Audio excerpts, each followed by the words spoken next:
High video শুরু হয়ে গেছে।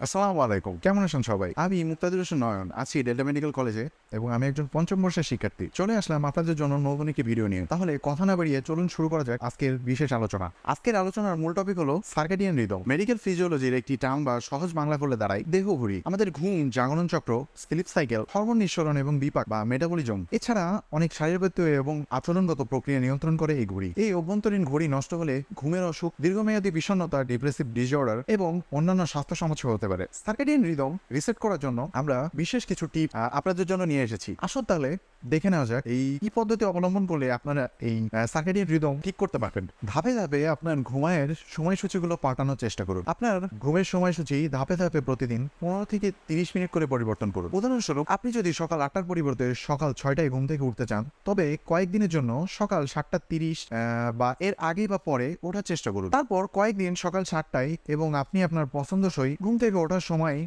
না পৌঁছানো পর্যন্ত এই পদ্ধতিগুলো চালিয়ে যান। দ্বিতীয়ত আসা যাক দিনের আলো। আমাদের দেহে সার্কাডিয়ান ছন্দ নিয়ন্ত্রণ করতে আলো ব্যবহার করা হয়। সকালের উজ্জ্বল আলো যেমন সূর্যের আলো আমাদের শরীরে পড়লে সার্কাডিয়ান ছন্দ ঠিক রাতে সাহায্য করবে। বাইরে সময় কাটানোর চেষ্টা করুন। সেটা সম্ভব না হলে একটি লাইট বক্স ব্যবহার করুন, যা 30 মিনিট থেকে 60 মিনিটের জন্য উজ্জ্বল আলো নির্গত করে। এবার আসা যাক রাতের অন্ধকার। রাতে উজ্জ্বল আলোর নিচে থাকলে মেলাটোনিন বা ঘুমের যে হরমোনটা থাকে এটির উৎপাদন কিন্তু অনেকাংশেই কমে যায় এবং সার্কাডিয়ান ছন্দ এটিকে নষ্ট করে ফেলে। ঘুমানোর আগে যদি আপনার হাতে ফোন, ট্যাবলেট বা কম্পিউটার এগুলো থাকে, তবে এগুলো এড়িয়ে চলার চেষ্টা করুন। আপনার শোবার ঘরে হালকা আলো বা ডিম লাইট ব্যবহার করুন এবং উজ্জ্বল আলো এড়িয়ে চলার চেষ্টা করুন। এবার আসা যাক ঘুমের সময়সূচিতে। প্রতিদিন এমনকি ছুটির দিনেও আপনি নিয়মিত ঘুমের যে সঠিক সময়টা থাকে এই সময়সূচিটা বজায় রাখতে চেষ্টা করুন। এটি সার্কাডিয়ান ছন্দ নিয়ন্ত্রণ করতে সাহায্য করে। এবার আসা যাক ঘুমের গুণগত যে মান, এটাও কিন্তু অনেকাংশ উন্নত করে তোলে। 5 নম্বরে আসা যায় দিবা নিদ্রা। দিনের বেলা যদি আপনি ঘুমানোর অভ্যাস থাকে, তাহলে এটি কিন্তু সার্কাডিয়ান ছন্দকে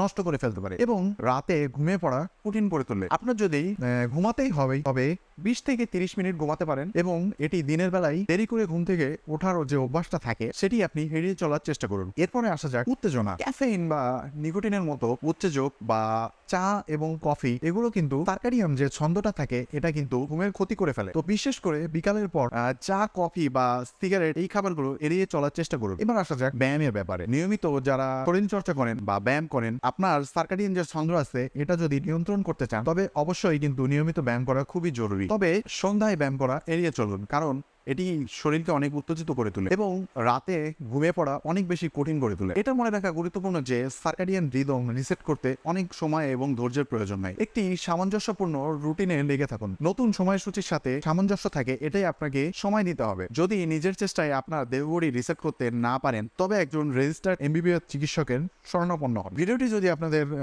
ভালো লেগে থাকে, তাহলে অবশ্যই কিন্তু লাইক, কমেন্ট দিয়ে আমাদের সাথে থাকতে ভুলবেন না। এই ধরনের ভিডিও কিন্তু আমাদের পেজে এবং ইউটিউব চ্যানেলে নিয়মিত আপলোড করে থাকি।